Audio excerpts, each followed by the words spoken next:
Student, last तक हमने देख लिया था। लास्ट तक हमने कहाँ तक देखा? लास्ट तक हमने देखा एक एग्जाम्पल, इक्विलिब्रियम टाइप के एग्जाम्पल में। वही इक्विलिब्रियम टाइप के एग्जाम्पल का एक और एग्जाम्पल हम लेते हैं, एक्स्ट्रा शब्द है, ध्यान रखना ये एक्स्ट्रा शब्द है। चलो, where should we keep a third charge on the line joining two charge? Third charge is in equilibrium. हम तीसरा चार्ज कहाँ रखेंगे? हमारे पास समझ लो कि दो इलेक्ट्रिक चार्ज दिया गया है, इसको प्लस क्यू दे दूं, और ये हमारे पास है दूसरा -9, कितना -9।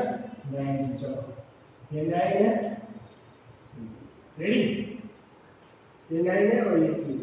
हमारे पास इन दोनों का डिस्टेंस रहा है, क्या है हमारे पास 9 जोइनिंग इनटू 5। हमारे पास है -9q पॉजिटिव इलेक्ट्रिक चार्ज और +q चार्ज, इन दोनों को बिटवीन से जोड़ते हैं। रेडी है? अब चलो, अब हमें क्या करना है, हमें थर्ड चार्ज ऐसे एडजस्ट करना है क्योंकि एक इक्विलिब्रियम हो। चलो मैं थर्ड चार्ज कहाँ रखूंगा वो पहले डिसाइड कर लेता हूँ। चलो मैं थर्ड चार्ज यहाँ रखता हूँ, लास्ट टाइम मैंने रखा था। तो थर्ड चार्ज में पॉजिटिव लो या negative as your wish. So first positive लेता हूँ मैं, first let we take third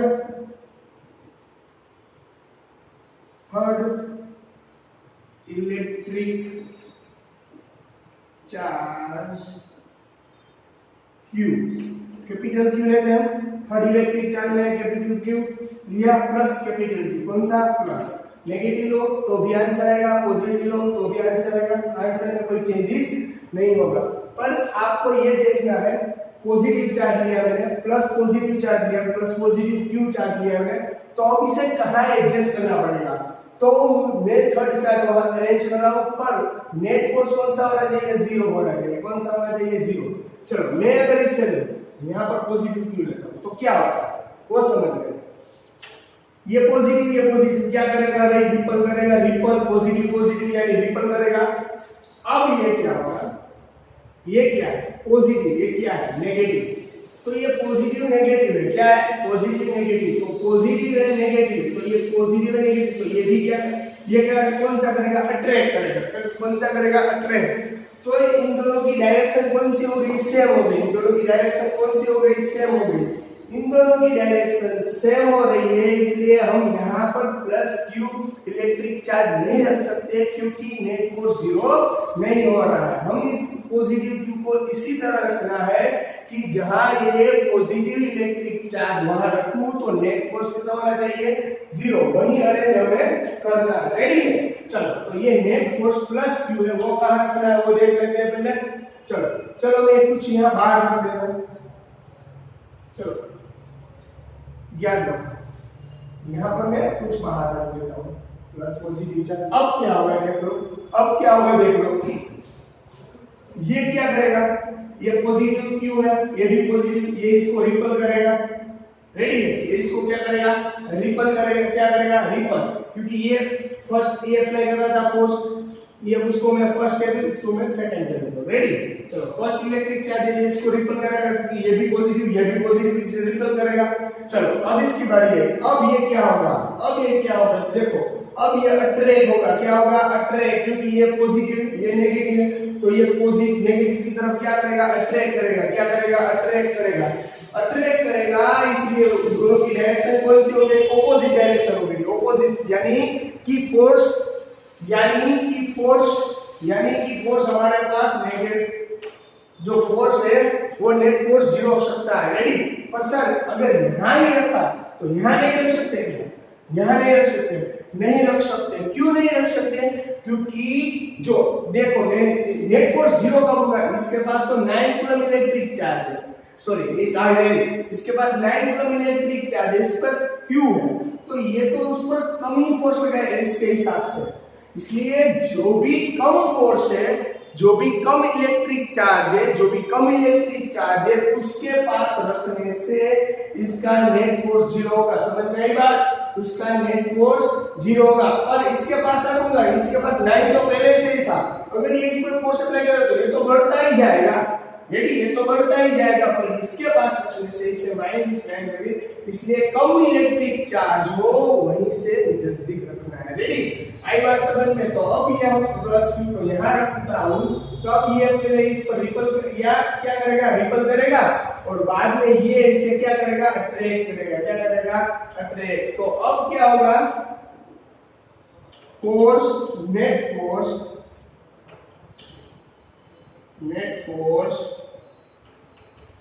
on plus q, तो क्या होगा, 0। क्या? 0। Ready, net force on plus q is equal to 0। अब 0 होता है ना, इसे इक्विलिब्रियम में एडजस्ट कर दिया ना। चलो अब क्या इसके ढूंढना है, कितना डिस्टेंस है। रेडी, चलो इसका डिस्टेंस कितना था, l। तो चलो यहां से मैंने यहां का एज्यूम कर लिया, चलो कि x एज्यूम कर लेता हूं। रेडी, इसको मैंने क्या कर एज्यूम कर लिया, x। तो नेट फोर्स कौन सा हो गया, 0। नेट फोर्स कौन सा हो गया, 0। चलो नेट फोर्स हो गया, force net on q is equal to 0। चलो 0 हो गया। अब क्या करना है, नेट फोर्स क्या हो गया, 0, पर किसके हिसाब से हुआ, ये इस पे फोर्स अप्लाई कर रहा था, ये भी इस पे, तो force on 1, so force on q by 1।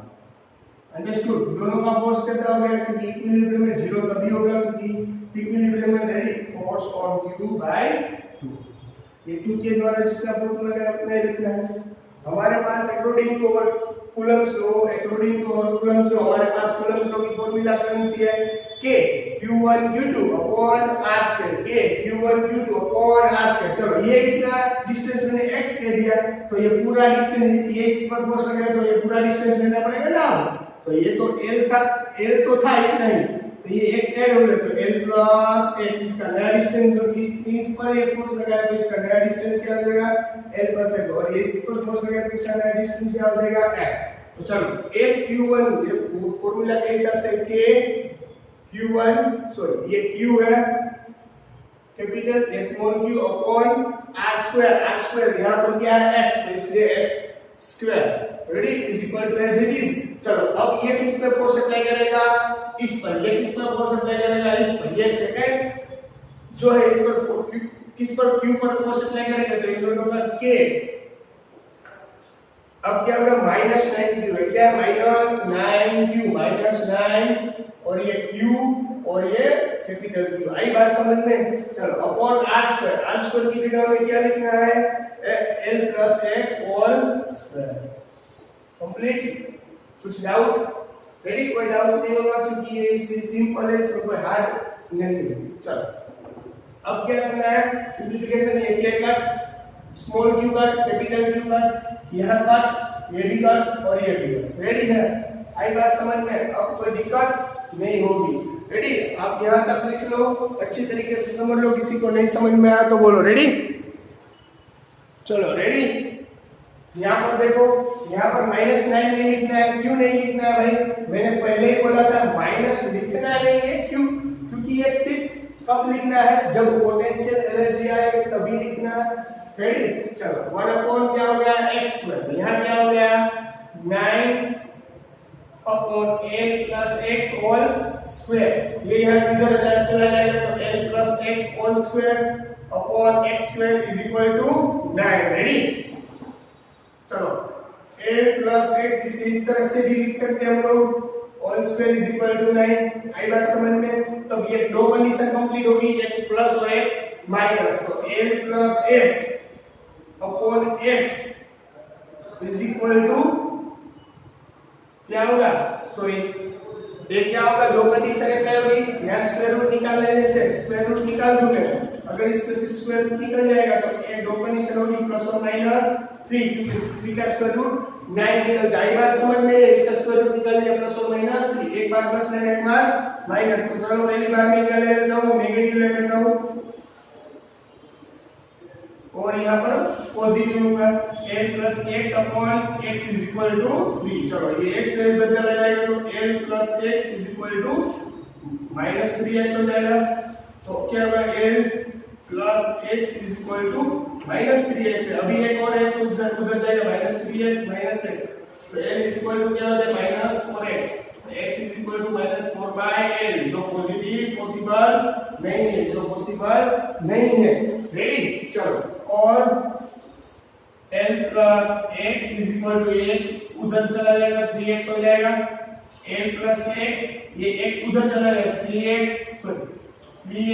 Minus x, 3x में से जाए तो l is equal to 2x। तो हमें क्या बन x को डिवाइड करना l बाय 2 यहाँ l/2, इसलिए इधर कहीं एडजस्ट करोगे तो आंसर आपका सही बैठेगा। आई बात समझ में? ये पूरा सम है, एक आराम से देख लो। ये अगला एग्जांपल भी मैंने समझाया था, एक और समझाया मैंने। रेडी, इसमें कोई दिक्कत हो तो पूछ लो।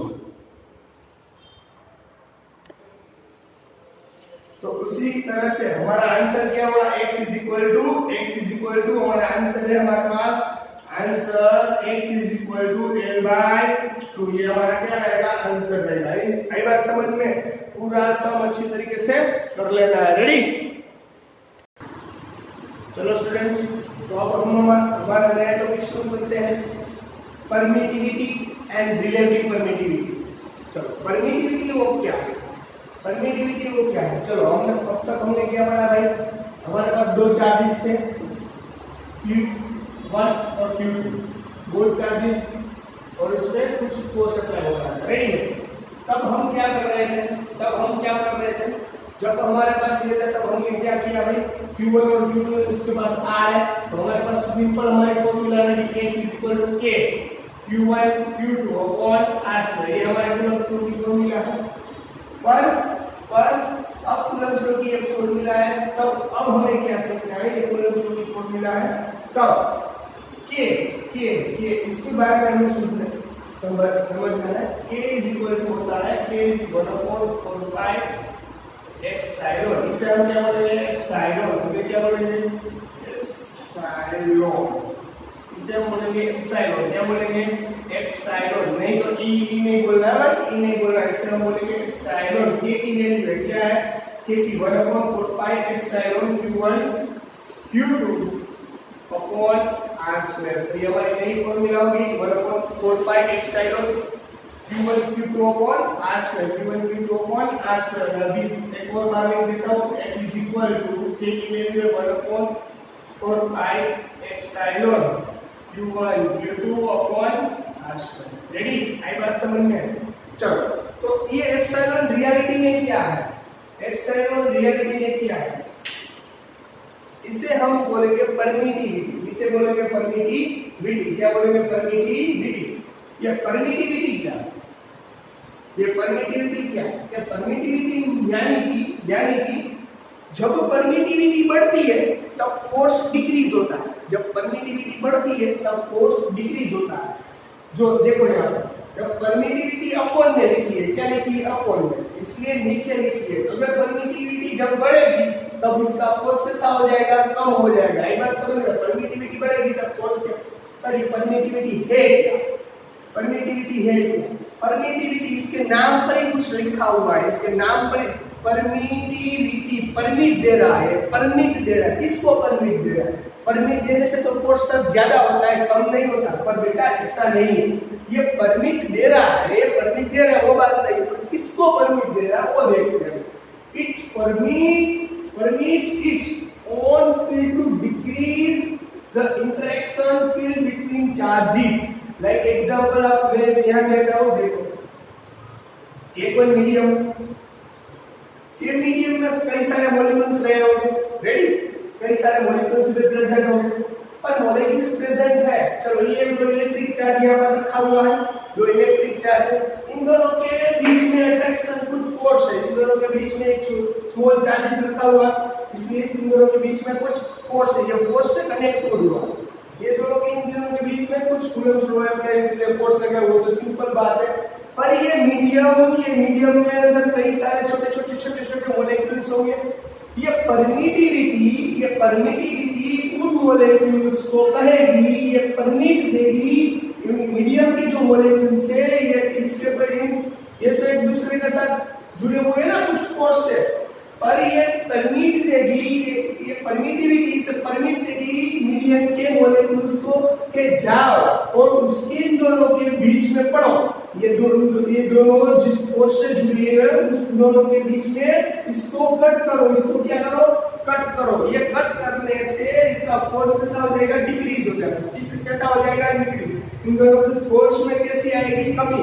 तो इसलिए परमिटिविटी का मीनिंग क्या होता है कि जो मीडियम में रहते हैं उसके मोलेक्यूल्स को वो परमिट करता है कि जाओ ये दो मोलेक्यूल्स की जिस फोर्स से जुड़ा है उस फोर्स पर अटैक करो, यानी कि उसका फोर्स कम करो। तो ये परमिटिविटी का मीनिंग वो होता है it permits its own field to decrease the interaction field between two charges। ये दो चार्जेस के बीच में जो फोर्स है उसे डिक्रीज करने का काम कौन करता है, परमिटिविटी। कौन करता है, परमिटिविटी। कौन करता है, परमिटिविटी। रेडी है बात समझ में अच्छी तरीके से। चलो अब मैं क्या बोल रहा हूँ वो समझ लेना। अब मैं जो बोल परमिटिविटी आपको मालूम चल गई। चलो इसकी भी कोई वैल्यू रहेगी, इसकी भी कोई वैल्यू रहेगी। ये के मैंने पहले ही बताया था के किस पे डिपेंड है, हमने पहले के इज डिपेंड अपॉन मीडियम। ये किस पे डिपेंड है, मीडियम पे। के किस पर डिपेंड है, मीडियम पे। जिस पर मीडियम उस पर ये डिपेंड करेगा। तो मीडियम के डिपेंड है मीडियम, तो परमिटिविटी भी मीडियम पर डिपेंड होनी चाहिए। सुनो, हाँ सही बात है।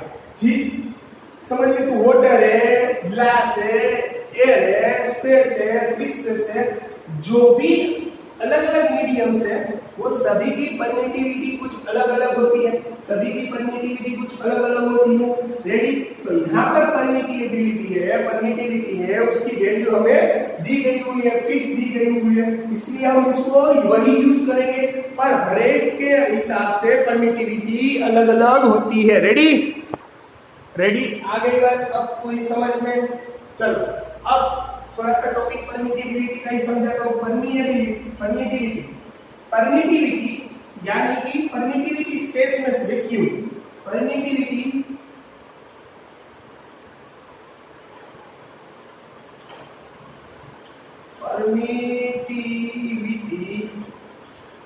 इन वैक्यूम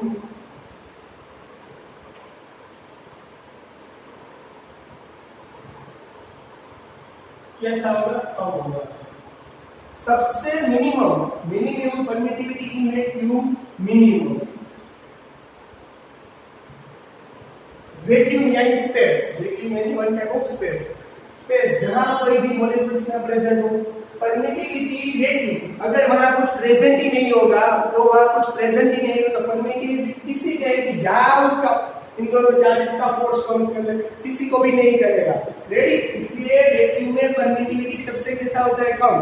जहां परमिटिविटी कम होता है वहां फोर्स कितना होता है, ज्यादा। मैंने अभी समझाया जहां परमिटिविटी कम होता है वहां फोर्स कैसा होता है, ज्यादा। अगर परमिटिविटी वहां पर कम है तो कोई कहेगा ही नहीं कि इन दोनों का जो चार्जेस है उनका फोर्स कम करो। यानी सबसे ज्यादा फोर्स रहेगा किसमें रहेगा, सबसे ज्यादा फोर्स किसका रहेगा, मैक्सिमम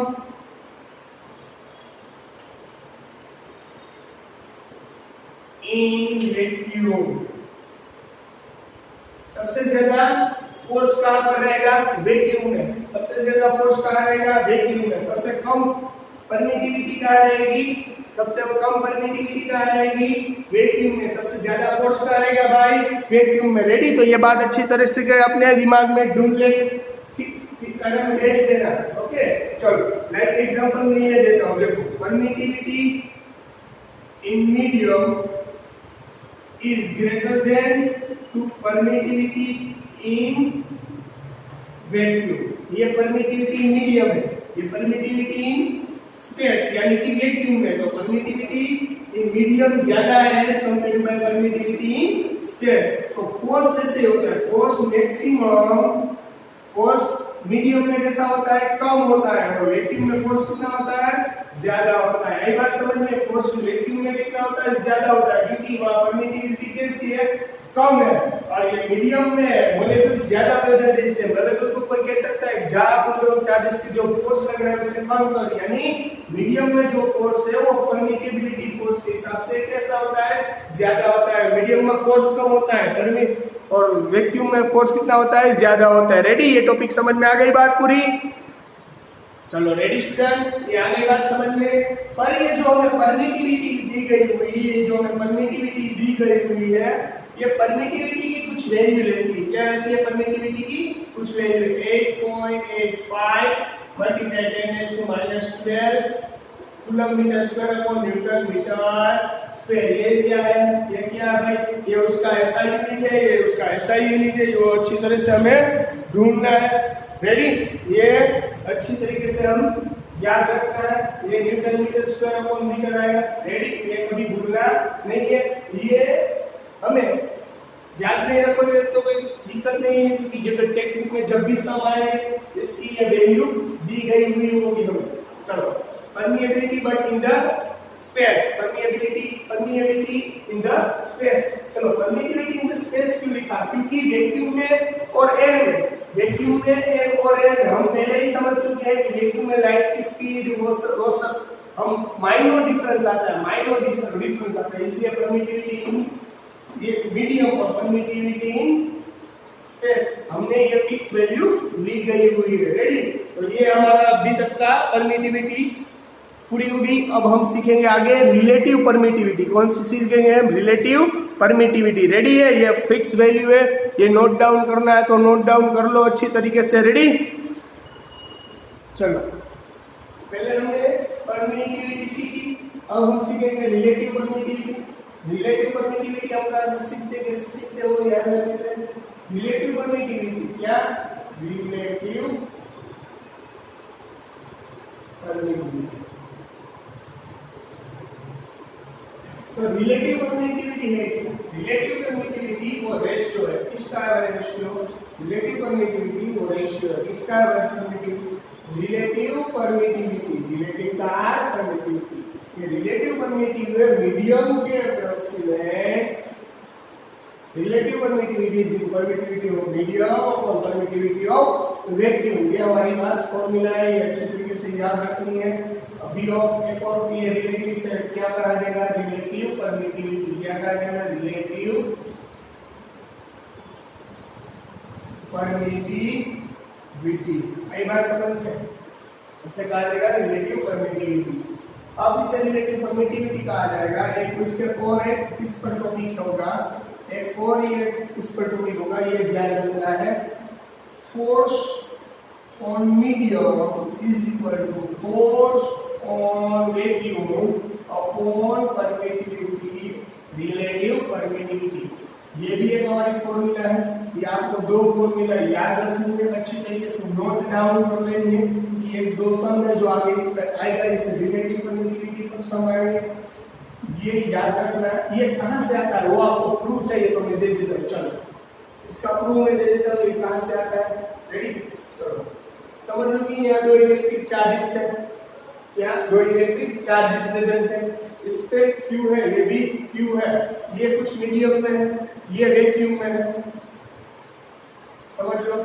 और इसका डिस्टेंस d है, यहाँ पर भी दो इलेक्ट्रिक चार्जेस है, इसका डिस्टेंस भी कितना है? d, और ये दो सेम डिस्टेंस पे है। इसका डिस्टेंस पर ये किसमें है? मीडियम।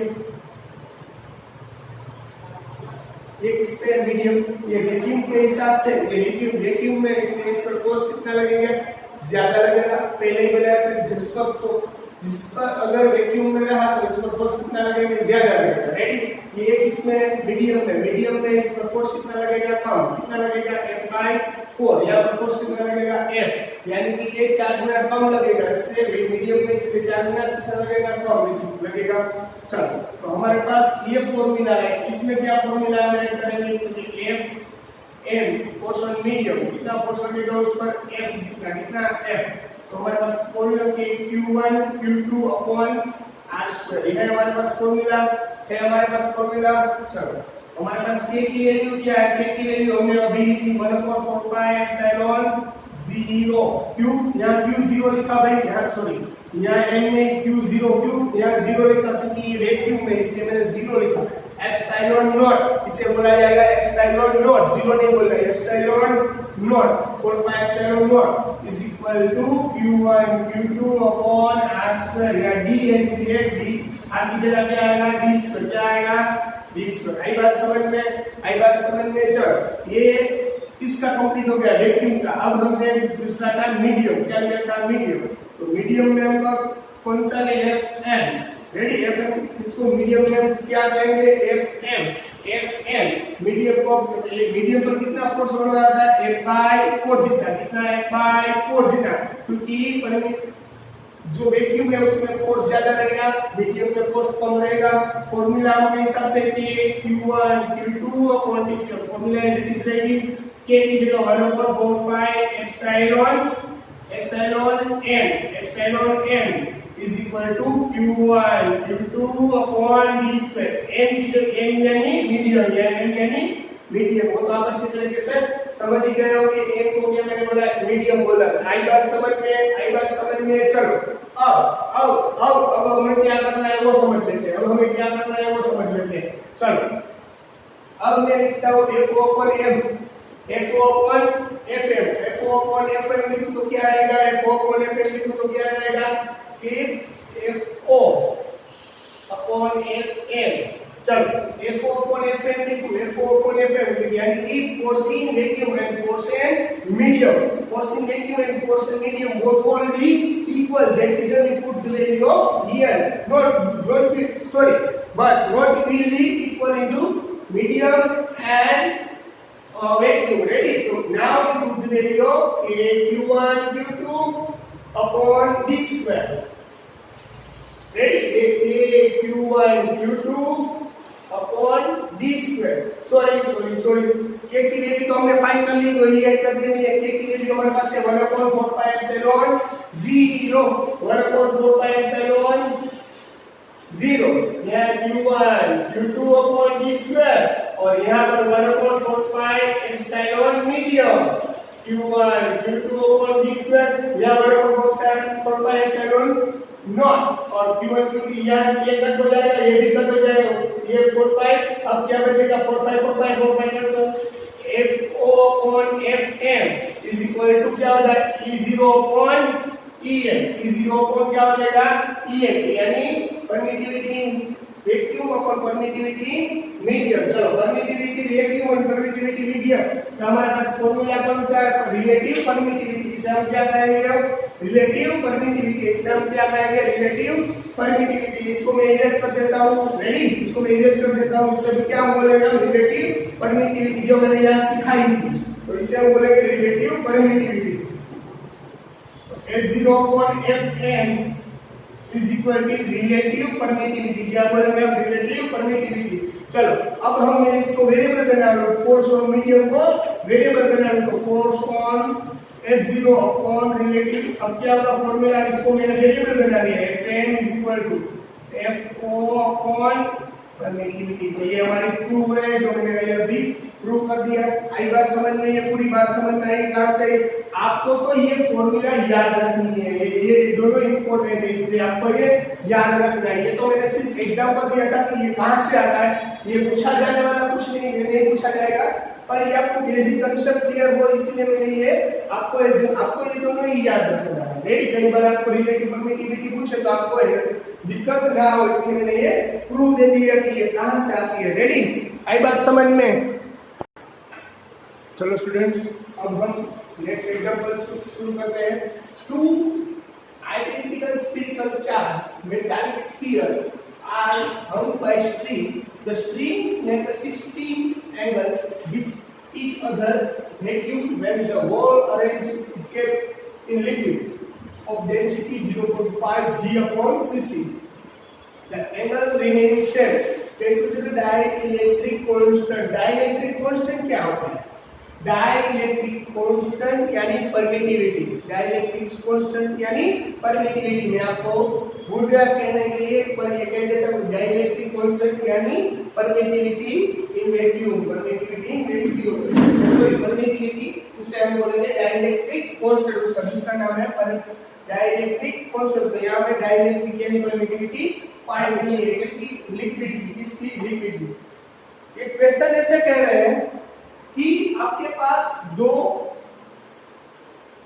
चार्जेस है, आपके पास क्या है, दो चार्जेस है, यहाँ प्लस क्यू है, यहाँ प्लस क्यू है, इन दोनों के बीच में डिस्टेंस कितना है 60 का, कितना यानी 60, तो यहाँ ये कितना हो गया 30 हो गया, ये अकेला कितना हो गया 30, ये पूरा डिस्टेंस कितना है 60, इन दोनों के डिस्टेंस कितना है 60। ये किसमें है, ये किसमें है, वैक्यूम, वैक्यूम।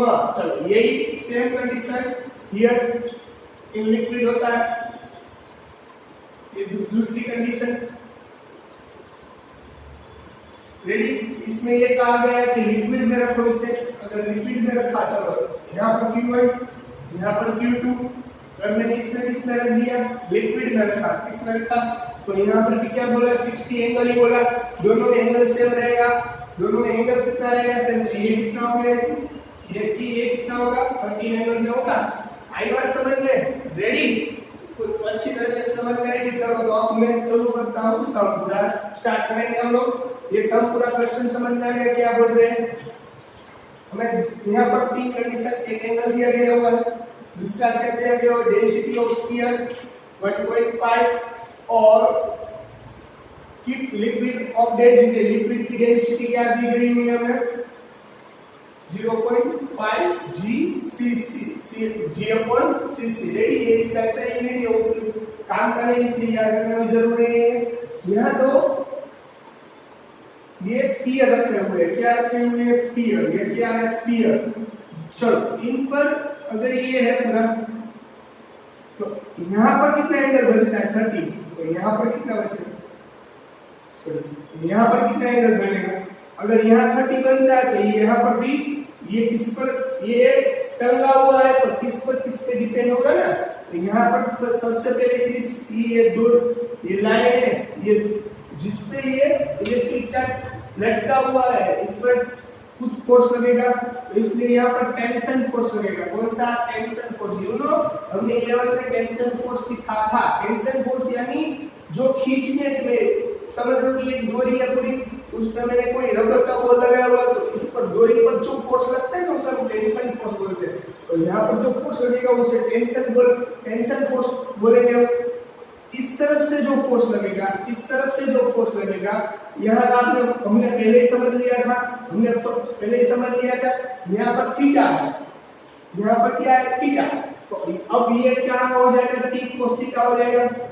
सर ये 11 का बेसिकली ये 11 पे आता था, चलो अभी नहीं समझ में आया, चलो 11 को सर पढ़ेंगे अच्छी तरह से, हमने मजाक मस्ती की है तो कोई दिक्कत नहीं। अब यहाँ समझ लेते हो, जहाँ जब ये थीटा बनता है, जहाँ ये थीटा बनता है उसके ऑपोजिट साइड यहाँ पर आता है cos थीटा, और इसके इस साइड आता है t sin थीटा, यहाँ पे आता है t sin थीटा। चलो रेडी, ये cos थीटा का t sin theta.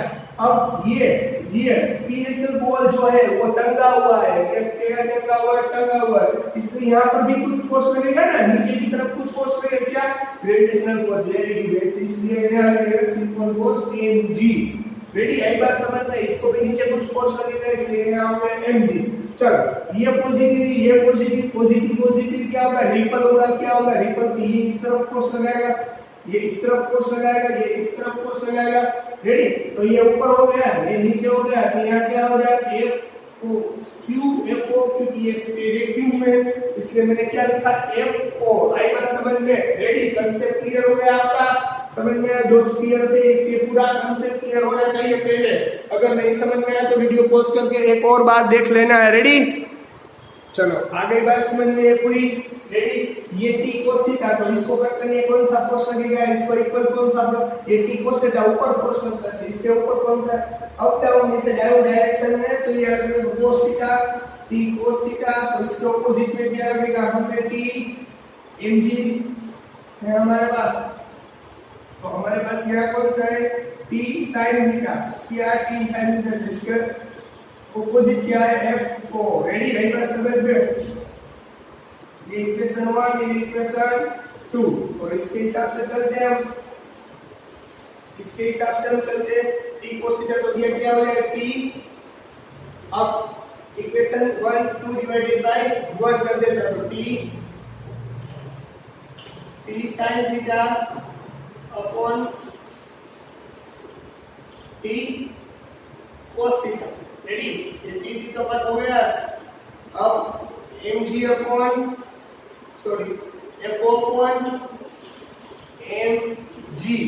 Ready, sin theta upon cos theta tan theta बनता है, tan theta is equal to f upon mg। पर यहाँ पर मास है, मास हमारे पास क्या है भाई, मास हमारे पास है नहीं है। क्यों नहीं है भाई, मास क्यों नहीं है, मास नहीं है क्योंकि यहाँ क्या था स्फीयर था, ये इलेक्ट्रिक चार्ज है स्फीयर। तो हमारे पास मास नहीं, तो मास को क्या करना पड़ेगा, ढूंढना पड़ेगा। मास को क्या करना पड़ेगा, तो हमारे पास क्या है स्फीरिकल बॉल है, स्फीरिकल बॉल है, स्फीरिकल बॉल है तो उसकी कुछ डेंसिटी होगी ना, उसकी कुछ डेंसिटी होगी ना, या डेंसिटी होगी तो इसे हम क्या बोलेंगे सिग्मा। स्फीरिकल बॉल की डेंसिटी क्या बोल दी हमने sigma. Sigma is equal to mass upon volume, mass upon volume, mass upon volume. तो हमें क्या करना है, हमें क्या करना है, हमें क्या चाहिए मास। तो मास को इसमें से वेरिएबल बना लो तो mass is equal to rho sorry sigma into volume. Sigma into volume का क्या होता है v।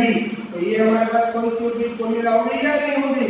रेडी, इसे भी नोट डाउन कर लेना अच्छी तरीके से, तब जो दूसरी बात समझो तो दिक्कत ना हो। आई बात समझ में पूरी किस तरह मैं बोल रहा हूं। चलो rho into v, rho into v f sorry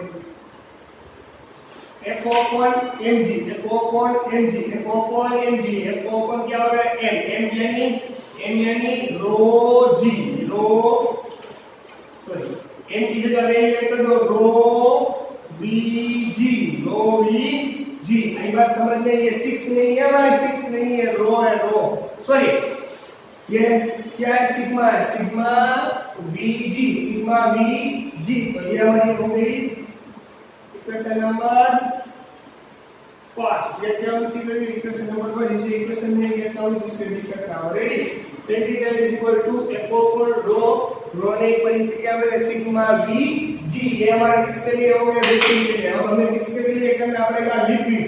ये वैक्यूम में कब स्फीयर कितना काम कर रहा था, और वैक्यूम में नहीं है, और किसमें है, अब ये आ गया लिक्विड में। रेडी, आई बात समझ में, ये आपको समझ में आ गया होगा। रेडी, चलो नेक्स्ट शुरू करता हूं, ध्यान रखना अच्छी तरह से, भूलना मत।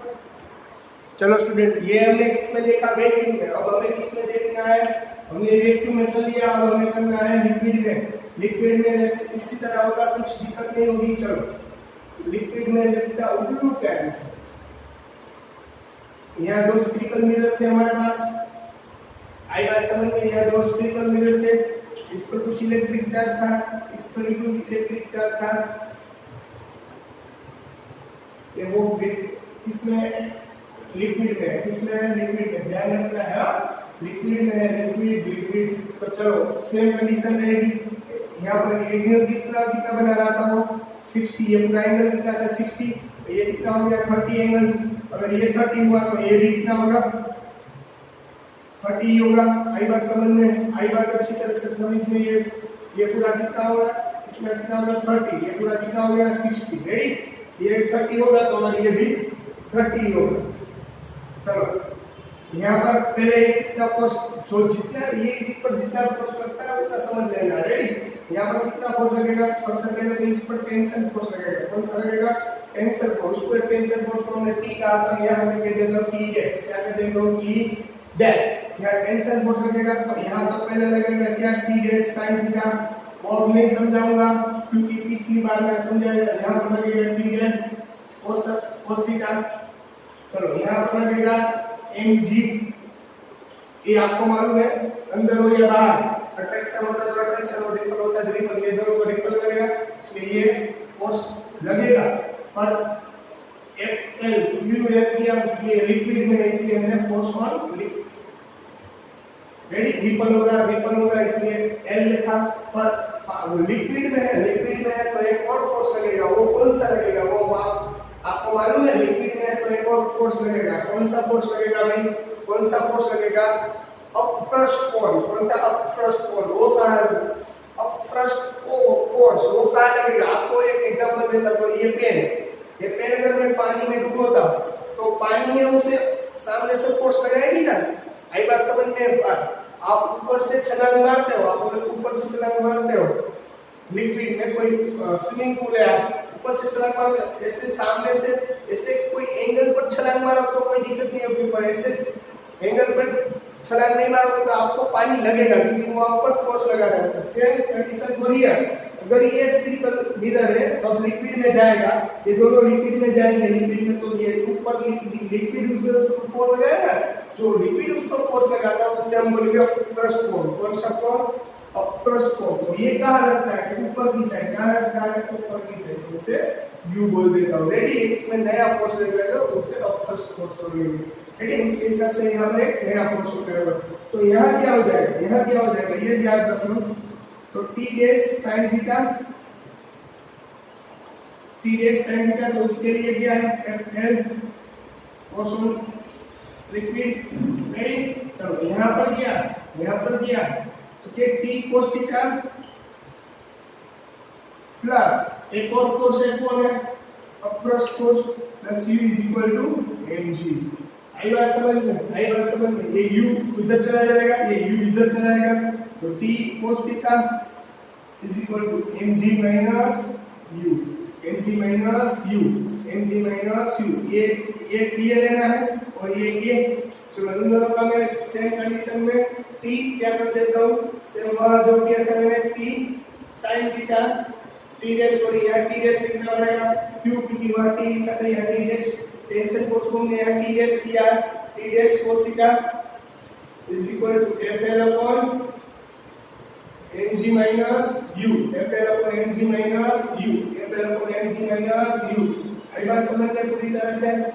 चलो ये टी डैश क्या हो गया? कट हो गया। sin theta upon tan theta, tan theta आएगा sin theta upon cos theta, FL upon mg minus u। यहाँ पर b, यहाँ पर b, यहाँ पर भी कुछ है नहीं, यहाँ पर भी कुछ है नहीं, इसलिए m की वैल्यू जो मैंने अभी आपको समझाई थी वो यहाँ लिखनी पड़ेगी। m की वैल्यू जो मैंने अभी आपको सिखाई थी आगे वो यहाँ लिखनी।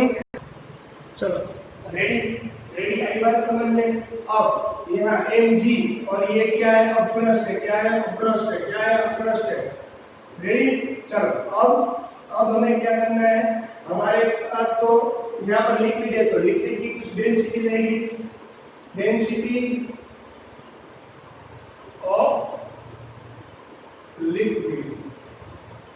लिक्विड की डेंसिटी क्या रहेगी? उसे हम रो बोलेंगे। क्या बोलेंगे? रो।